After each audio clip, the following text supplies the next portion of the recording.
welcome to Get Even, the podcast for ambitious women looking to go further.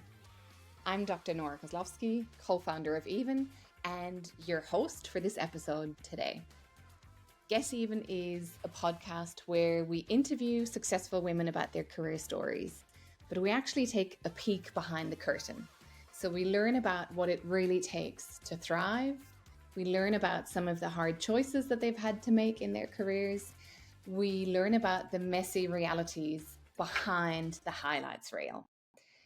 And if you're a woman who's got a lot on her plate, who wants to go far and who wants community and support, then this is the place for you. Welcome to Get Even.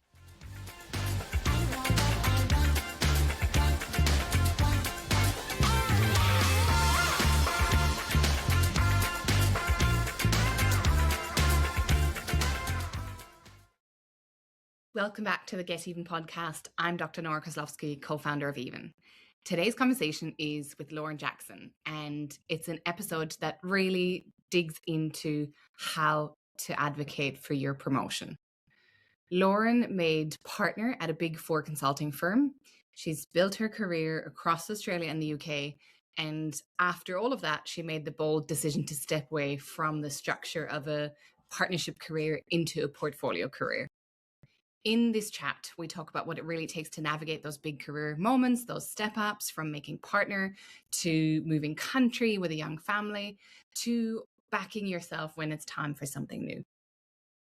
Lauren and I also get into the complexity of leadership step ups. We talk about what changes as you step into more senior roles and why being close to the work might matter more than you think. She also covers how to lead when you don't have all the answers. And one of my favorite bits is when we talk very honestly about the juggle as working parents. So how to navigate ambition, trade-offs, and what actually makes it possible to sustain a big career over time while keeping the show on the road at home. So there's a lot in this one. It's thoughtful, it's practical, it's refreshingly real. Let's get into it. Welcome back to the Get Even podcast. I'm really excited to bring you a conversation with Lauren Jackson today. Hi, Lauren. Hi, how are you? I'm good. I'm so looking forward to our chat. There's a lot of career moments that I want to ask you about because you've been at the height of a Big Four partnership career, but you've also made some pivots. You've made some bold country moves, and I really want to dig into those and specifically those decisions that you made and how you navigated them, because I think that's really what our community loves hearing about, is the kind of the complex, sometimes messy reality of how careers actually unfold. I'm making some assumptions, Lauren, that some of your biggest career moments might have been, and you're going to have to correct me if I'm wrong here, but they might have been becoming a partner. That could have been a big moment. And also your country move from Australia to the UK and then back. I'm guessing those were pretty big decisions, but maybe there were others that you want to bring into the mix as well. How did you make those decisions? How did you navigate those big moments? Yeah, great question. Lovely to start. And they were, both of those were big decisions, and there's probably another few along the way. Making partner at a Big Four consulting firm, it's a big personal milestone, but leading up to that is probably what was sort of the bit that sort of made that sort of like a slam dunk. And it was really off the back of a really large client win for, an entirely new project in the UK that we did the business development, we put the proposal together, and then the client selected came to win, to deliver that work. And that was probably sort of the bit that led up to making partner. It made it sort of like a thing that it was just a natural way to sort of complete that sort of part of the journey. Making partner in a Big Four, you have to, have a business case. You have to go and pitch yourself around. You have to, get the support. And because of that client win, it was something that I had lots of support for. So huge opportunity. Converted that, and then obviously had the personal milestone of partner. Moving countries was interesting. I think if I look back to leaving Australia was an easy decision. It was, I was young, I was in my early 20s. I was, a few years out of uni. It was putting on a backpack and going traveling and thinking, I'll be away for a few years and I'll be home. But it didn't unfold that way. In the end, it was, the story that I've just told you. It was I stayed, built a career. My husband and I got married. We had 2 kids. Were they both born in the UK? Both of them born in London, yes. It was after 14 years, we were sort of like, okay, life is here in London. It was no longer in Australia, even though we travelled back home and saw our families and caught up with friends. What we observed, I think, was as we got more senior in the UK, we realised all of our network was now there. And we observed friends coming back to Australia and, over time, wanting to be closer to family as their kids got older or their parents were aging. And we sort of said to each other, if an opportunity comes up now at this point in Australia, we really need to pay attention to it. And that's sort of what happened for me. An opportunity came up with KPMG Australia, and we had to make a decision really quick. We'd thought about it, but when it crystallised, we had to pull the trigger. And so Like how that was quick? probably like it was, the interview process was over a few days, and then there was an offer, and then so within a week we had to make that call whether we were moving. I was actually on Whoa. maternity leave at the time with my second child, and then we were home in a few months. So it was a rapid pack up and leave. So I think that would just sort of goes to show your point around, things don't unfold sometimes the way that you expect. And we've been back now, for a number of years, and it was the re-establishing ourselves back in Australia took a lot longer than we thought, but it's been a great journey. So there's a couple at least. I think people can make that assumption, especially if you're from a country, that when you re-enter that it's seamless and it's easy. But like you said, I think the point that maybe we don't appreciate is especially things like your network, and whether that's your kind of day-to-day network just for like looking after your kids, or whether it's your career network. I think it's really interesting to kind of go, yeah, it should be easy, but actually there's a lot involved. Huge amount of effort. You're absolutely right. And I think we underestimated that. We thought we could just slot straight back in. And in some respects, socially we could. Like, we had a lot of friends still back in Melbourne, but where we had a group in London, we were all very close to each other. We'd see each other all the time. We got back to Melbourne and everyone was scattered all over the city. And it suddenly wasn't as easy to connect with them. And, we had to get our children into school, and we had to build a whole new network around the school community. And then for work, absolutely the same. It was, yes, I was a partner, but I had no clients. So I had to go out, on a fresh start, and I had to work with other partners, had to get myself into the market. My husband as well, had to find a job. That took him longer than he thought because we didn't have a network. So that was a huge effort. Feel pretty established now, but that's about 6 or 7 years later. And I think that, the takeaway for me there is you have to put in the effort, and it feels uncomfortable, and sometimes it can be awkward, but suddenly you sort of look back over a number of years and go, oh no, I've come quite a long way. But it won't happen on its own. Yeah, it's not sort of laid out for you on a platter. And even with a partner business card, you still got to have something good to say, and you've still got to put in the effort. It doesn't automatically just arrive. Yeah. Wow. Okay. I want to rewind slightly and go back to one of the moments that you did talk about at the beginning, which was that partner promotion. And I'm actually super curious. I didn't realize. So you were saying you had to kind of go around, you had to make your case, you had to pitch yourself. I'd love to hear give us a bit more detail what was involved, because one of the things that I know our community are super interested in is just how do those big step ups, how do they happen on the inside? And then secondly, I want to know, what did it mean to you personally? Yeah, good questions.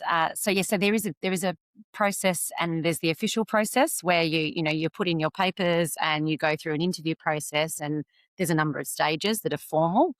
That's the formal process. The informal process is the bit where, years leading up to that, you need to have built an awareness and an understanding with other partners that are already in the partnership about your intentions. And you really need to build that support. So a little bit like you would do for any, opportunity anywhere, you have to know who your support base is, and you have to make sure that you're talking to them and that you understand sort of how you can help them as well, because that's what a partnership is. It's a business, and people need to understand what value that you're bringing. So you do have to sort of, network within the firm. You do need to be really clear about what you stand for, about not just sort of the numbers and the client work that you'll bring in, but also who you are and what differentiates you and why they should sort of, put their support behind you. And so so there's an informal piece. There's also a bit about, you do have a sponsoring partner. So there is one person that is known as your sponsoring partner. They're the one sort of nominated to bring you through, but they might not necessarily be a mentor as well. So they might be in your division, for example, because it's coming up through your division. That's where the partner case will sit, but you might need other mentors. And so that's what I was really fortunate with. I had a number of senior female partners that sat outside my division that were really helpful, sort of just giving me advice and sense checking when I had questions.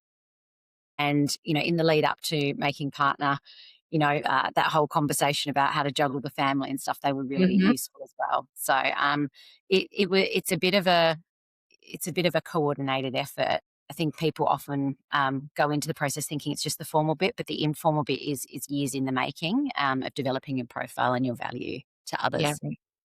That's actually so fascinating because I think you're alluding to a couple of things that we often raise in our community, which is sort of I guess, the mistaken belief that if you just work hard, you'll be noticed and everything will fall into place. And I love the fact that you're actually saying you have to make your intentions known, and you have to actually build your network, and they might be sponsors, they might be mentors, or they might be sort of role models like you were fortunate to have. But it's not something that just happens when you wish and hope for it. You actually have to put in quite a structured effort, and you can't do it alone either, to eventually make that happen.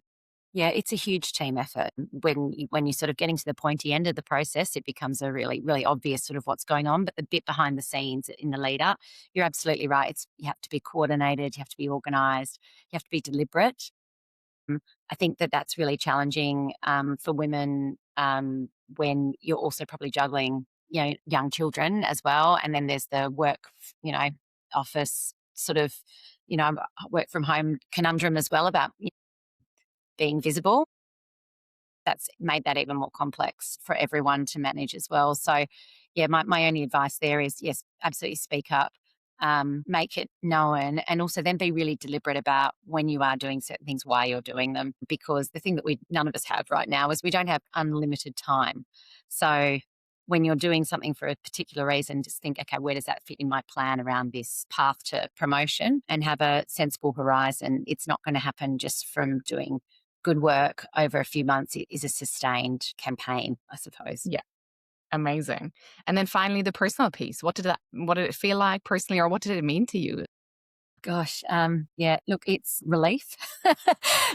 Because of the build up to it, it does feel like you do feel a big sense of relief. And, it's fabulous to have the recognition from the firm that you'll be part of that partnership group. I think you feel, a real sense of pride of the work that you've done and the teams that you've led. Often, yeah, I think it becomes sort of the mountain that you climb from a hierarchy perspective. You climb that, you sort of then make the partner moment. The one thing you do realize pretty quickly after is there's then the next hierarchy to climb, because then there's tiers within the partnership structure. So that's the other thing is you sort of sit there and think, oh, I've made it. Hang on, there's the next mountain to climb if I want to. Yeah. Yeah, and that actually is a really big question as well. So if I want to, and I do want to chat about the decision that you then made to step out of the partnership, and more recently you have held more of a portfolio career. So you're still consulting back to KPMG, but you've been doing your own work. You had a number of sort of other portfolio gigs in the last couple of years. I want to hear about, like, what was the decision then to kind of go, okay, maybe I've seen the mountain, I've climbed it. What do I actually want next? I'm super curious about that process. Yeah, and I think the thing that I'd start with is that I think you're never quite sure where the career is going at times. One thing I've learned through this whole process is just to get comfortable with not knowing. And I think if I sort of come back to your question though around, like, I was, a partner. I was at KPMG for 17 years, London and Australia. I was a partner for 8 of those years. And I think I woke up one morning a few years ago and I was in my mid-40s, and I just sort of thought, hmm, is this what I'm going to do for the next half of my career? And there's nothing wrong with the firm, by the way. It was more about me. And I thought, am I getting a bit stale? Do I need some fresh energy? One of the beautiful things about being in a place, a firm, an organization for a long time is everyone, and it feels Mm, comfortable. I think what I started to realize was I needed a bit of discomfort. I was craving a bit more spark, and I needed some fresh ideas and some new people to bounce off. And so I sort of chewed on that for a while, and I looked around and I looked at that mountain and I thought, do I want any of those jobs up there? And when I really dug deep, I thought, no, not right now. I'm actually ready for my next sort of, I guess, learning growth for myself. And so I backed myself and I took a leap, and I decided we call it retiring from the partnership. If you don't leave it, you retire. So I retired at the age of 45 from the partnership. And I went out on my own, and that was scary. Was I had moments of not knowing whether I'd made the right decision all the time. But if I look back on the last few years, I'm really proud of what I've done. Exactly as you've said, I've had a few of my small clients I've worked with as an independent. I was advising a startup called Mojo Crow. I went in as an advisor, and that turned into a part-time chief commercial officer role at a really important time in the business when, we were looking at reshaping the business, redefining the product offering. And I really got a lot of energy from adding my skill set to that and thinking this is the sort of thing that I was after. So I did that for a little while. I'm back now, as you said, consulting back to KPMG. So one of my clients has got a really large project. I can't do that on my own. So, we need the team here at KPMG to sort of deliver that. And so I'm back at KPMG for now in a different capacity. And that's been eye-opening as well. So I think How so? it's just interesting because I'm technically sort of leading the project with another partner, but I'm not a partner. So I get to do all the good stuff, which is with the client, building the team's capability, delivering the work, but I don't have to do all the internal stuff that partners need to do in the firm. So that's been a really different perspective again. We'll see what the next step is, but I'm here for the next few months anyway of seeing this project through. Yeah, I think that's what I mean about like you just don't know quite where it goes. And the next opportunity will be what it will be. I've got a few things that I'm looking at, but trying to just sit in that ambiguity and see where the opportunity will come from. Yeah. And at this point in your career, do you have a specific lens that you use to evaluate those opportunities, or do you just sort of like look at them as they come and go? Or, often I talk to women for the podcast or in our community, and I might hear something about like being in your 40s can be often more of a period in time where you make more values aligned decisions. That's something I hear quite a bit, or more often about sort of a redefining of what does success mean to me once I've climbed the mountain. I'm curious about like what your lens is now. I really relate to both those points. So I think when I left the firm a few years ago, that redefining who I am and redefining what success looks like, I sat with. And I talked about having the partner business card earlier, but you take that away and you realize you really have to look hard at who you are. The doors don't open automatically. I've really got to work for those conversations with clients.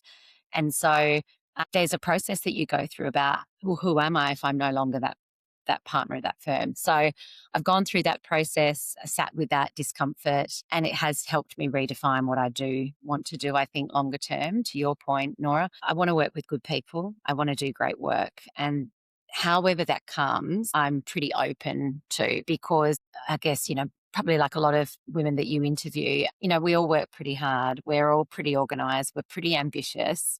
We want to do great work, but it doesn't necessarily have to be in the confines of that corporate structure. I think that I would have said 20 years ago is my future.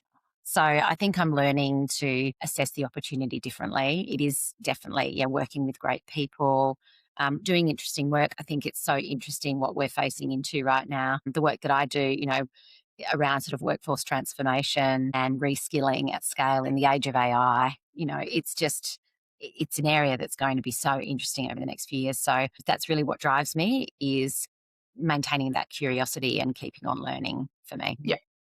I think that's really interesting. And it's something that I can kind of resonate with as well, just thinking about my own transition of moving out of a full-time executive role, and Yes.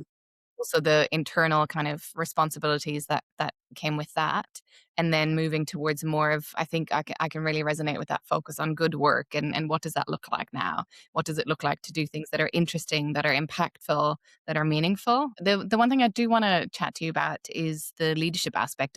A lot of our members here at Even are navigating that transition into leadership, some for the first time.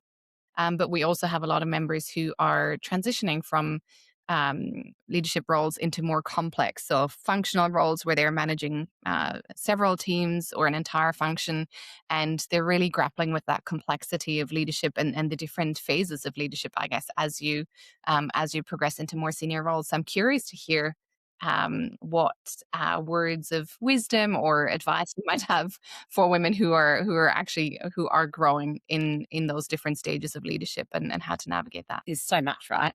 One thing that I do say often to people that come for advice is, go and ask for a lot of advice, listen to that, but then also make sure that you listen to yourself and only take on the advice which is really relevant, because everyone's going to have an opinion, right? So I sort of put that at the front of what I'm about to say. One of the biggest things that I've learned leading bigger and more complex teams over the years is that the less you actually know about what's really going on within the team. And teams and people have a funny way of telling you what you want to hear, not what you need to hear.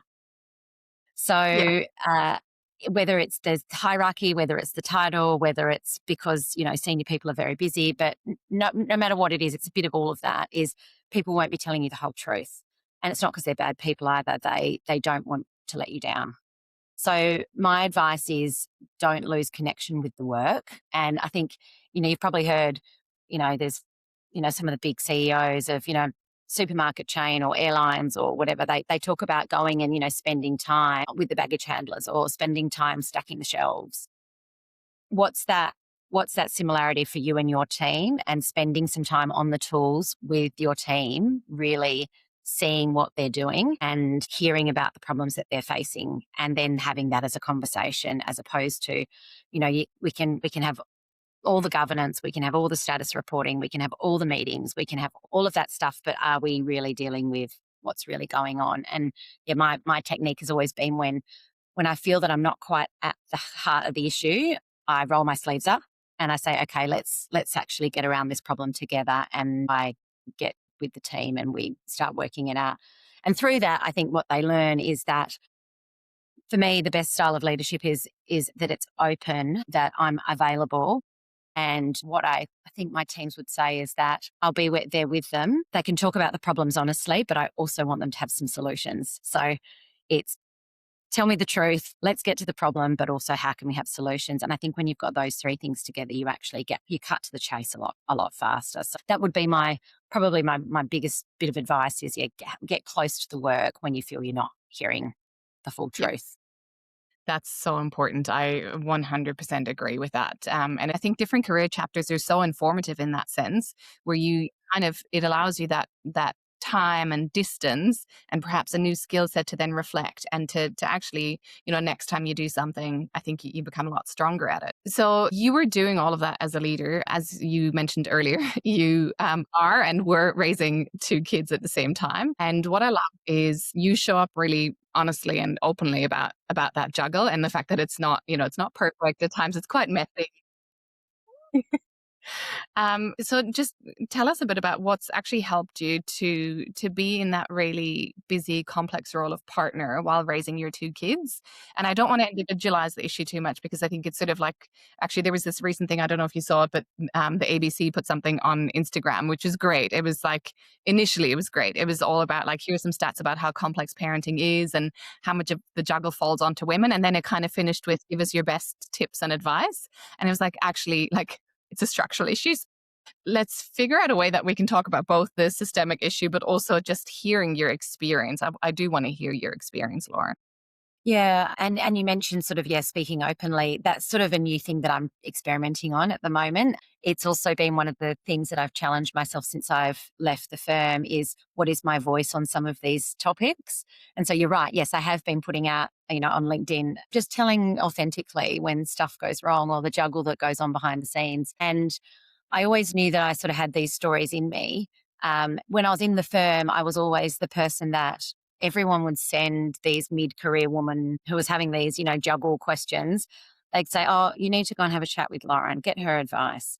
So through my career, I've always been that person that people have come to, and I've thought, okay, there's something here. And I was getting good feedback around that was helping. So when now I'm out, I'm now trying to sort of be open about this, because I think the challenge is to, the ABC thing, I think, is also sort of, let's put the systemic stuff to one side, but so often it's so invisible. And I think I often had a perception that you can't be a professional person and have the juggle being visible. And it's not about being chaotic. It's not about, being disorganized. It's actually the opposite. It's, we can be professional and we can have the real juggle, and it can be messy and complicated, because that's being a human being. And making that visible and talking about that is sort of why I'm trying to do that. So that's sort of, I guess, the intention behind it. We've had to be really intentional in our family about childcare and support for that. And one of the best bits of advice I had earlier, when I was pregnant with my first daughter, actually, was from one of my senior mentors that I mentioned earlier.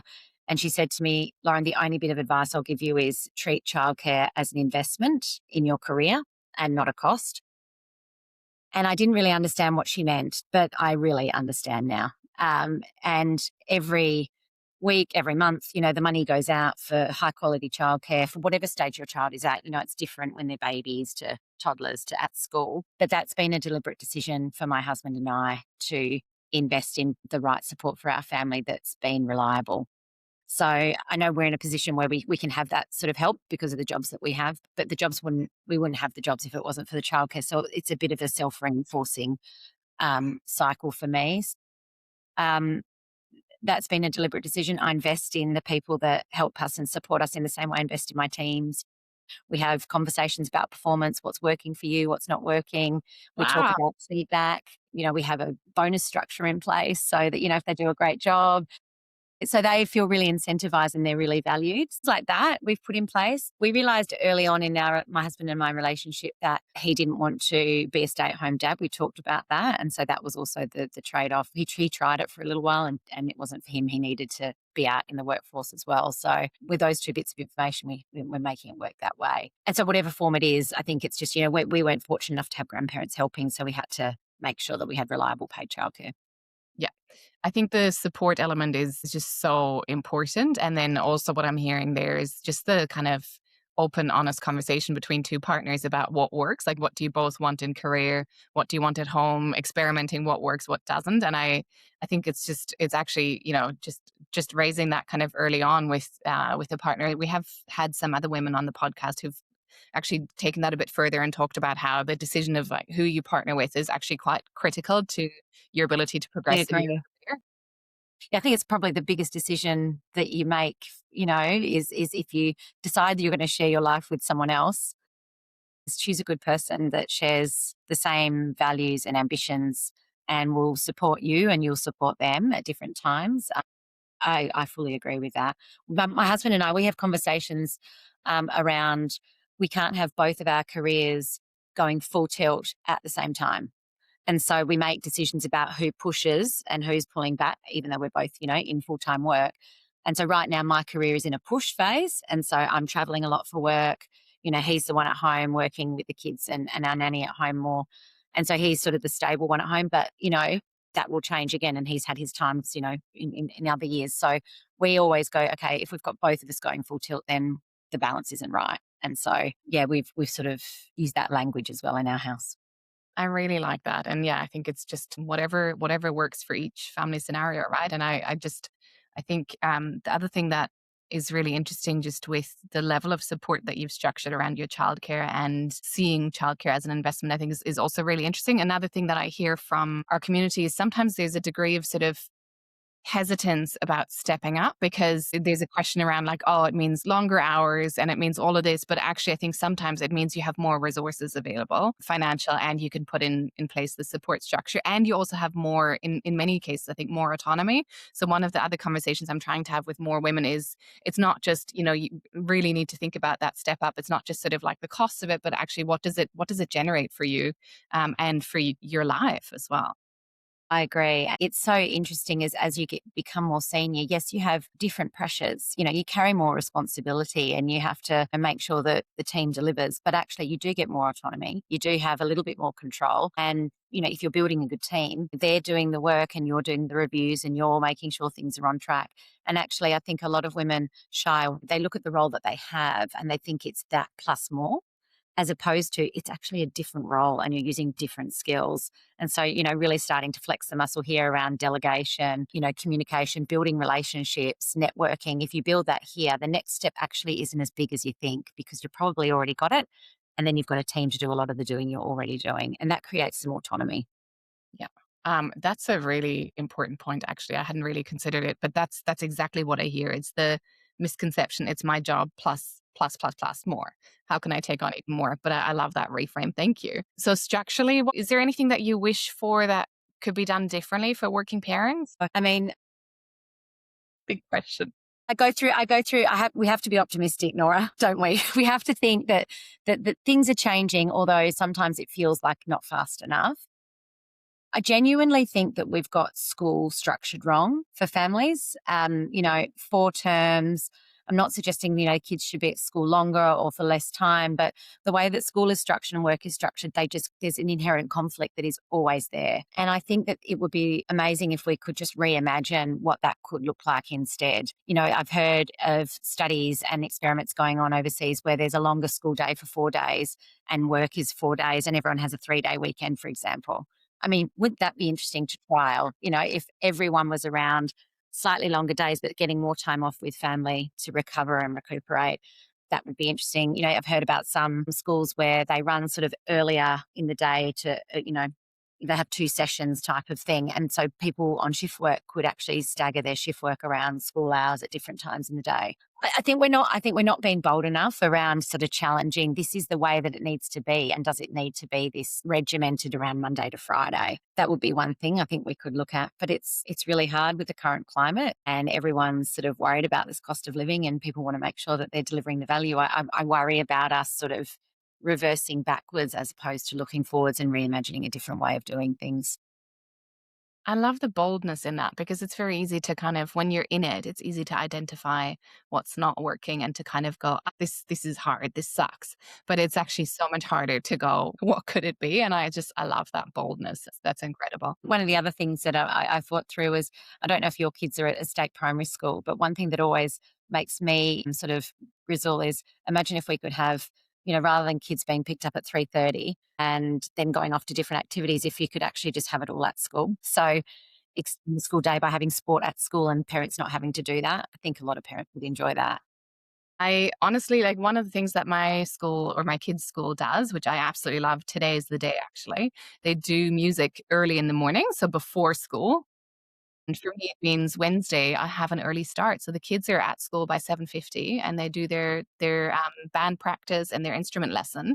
And I'm like, this is perfect. I'm a morning person. I get a whole Yeah. extra hour. This is Yeah. amazing. I just think, and that could be just a few little subtle tweaks. Where funding goes, could we think about it in a slightly different way? It just takes a bold, I don't know, a state government in Australia to sort of do a bit of an experiment to sort of ease the pressure on working parents and make it just a more sustainable model for everyone. Yeah, love it. Okay, we're about to come to the end of our chat, but something that is a bit unusual that I think is interesting and I wanted to chat to you about is, with that sort of mindset of reimagining, reevaluating, you do have a side hustle as a marriage celebrant. I do. Yes, I do. This is so unusual, but I love it. I mean, it's not too far a stretch from facilitation and client work, but I want to know, like, tell me more about the adventure and what you're learning from it, how it's adding perspective to your day-to-day work. Well, I mean, it was one of these things that came up as I was sort of leaving from full-time partner role. So it came up, my couple of my best friends asked me to marry them, which was lovely, having a wedding sort of, later in 40s, 2 friends getting married, which was incredible. And they asked me and I thought, why not? So I got myself certified. I enjoyed that experience. And then I thought I've got to deliver the wedding and absolutely loved it. And what I learned from the experience was it was spot on. It's the facilitation, it's the public speaking, it's the getting up and putting on a performance, which I've sort of honed over the years. It's just sort of something you have to stand up. You're constantly delivering to clients. So that sort of thing that might scare other people, I'm pretty okay with. But it felt different because it was so joyful. And, it was a lovely gift for me to give them that special day and for me to have played that part in their relationship. So I tried it with them, loved it, and I thought, I think I need to do more of this. So I've done a handful of other weddings since then, people I've known, a few people I don't know. I would like to do more, but I don't have the time. So it's one of those things that I think I'll just keep in my kit bag as another skill set. And, at some point in my life, I might ramp it up again to do more of them when I've got more time. But I think it's that classic, you're never too old to learn new skills. And even though a lot of the actual delivery of the wedding is sort of tapping into stuff I already do, it felt really personal and really special because, you're there with 2 people on their special day, declaring to the world that they want to spend their life together. And that's just a beautiful thing to be part of. So I really enjoy it. Wow, that's amazing. And I love the fact that you're thinking so creatively about like what to add to your life, what feels joyful. Yeah, it's beautiful. Lauren, thank you so much for being on the podcast today. I've really enjoyed it. It's you've actually made me reflect on my own career journey a lot in just sharing your experience. And I know you'll do the same for the women who will end up listening to our episode. But thank you so much for being here. Well, thank you so much for having me. I've loved our chat.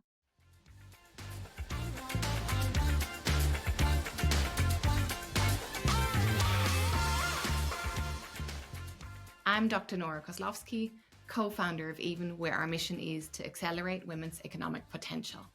Check out even-careers.com to learn how we support women and business to get even.